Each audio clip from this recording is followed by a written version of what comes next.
อลังการที่สุดพระเจ้า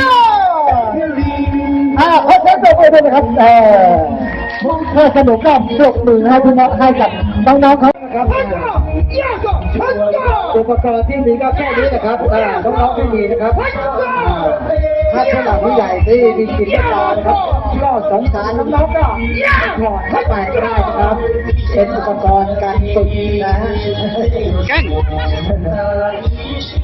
เป็นการกระโดดข้ามนะครับโอ้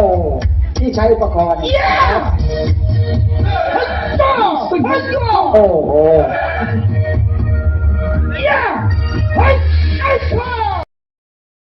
โอ้ขอเสียงปรบมือด้วยนะครับชอบสนุกนะครับ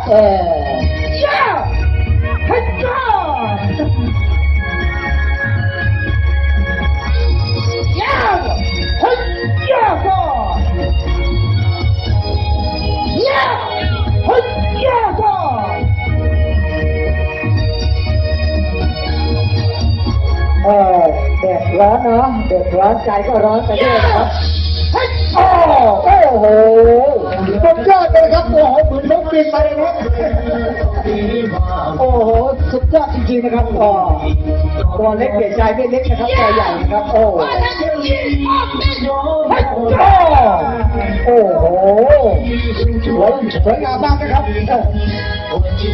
แดดร้อนนะครับสาวๆนะครับเตรียมน้ำให้พระเอกเนี่ยนะ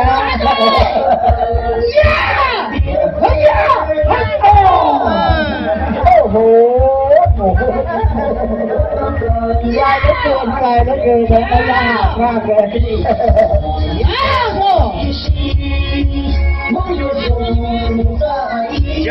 พูดไปพูดไปเอาให้คนใจหน่อย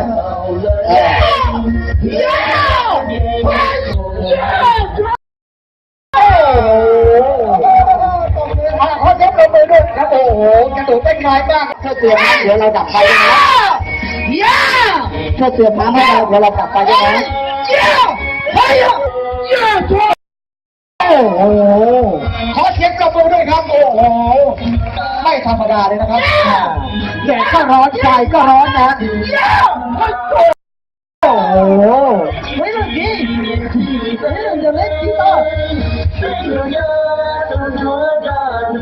กระโดดลอดห่วงไฟนะครับเป็นไฮไลท์ในการแสดงของ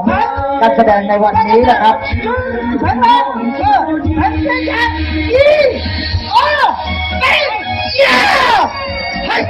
โอ้โห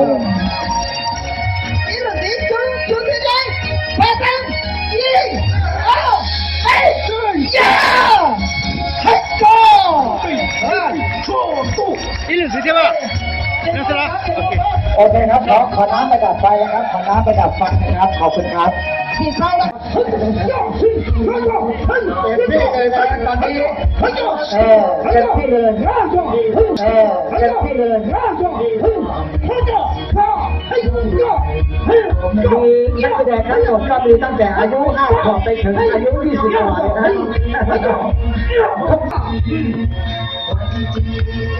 นะมองกันนะไหนก็มาแล้วนะมาเป็นแม่ก็เอาของดีมาฝากให้เต็มที่ไปเลยนะจะได้แม่โอ้โหวันนี้เนี่ยใครไม่มาเนี่ยเสียดายเลย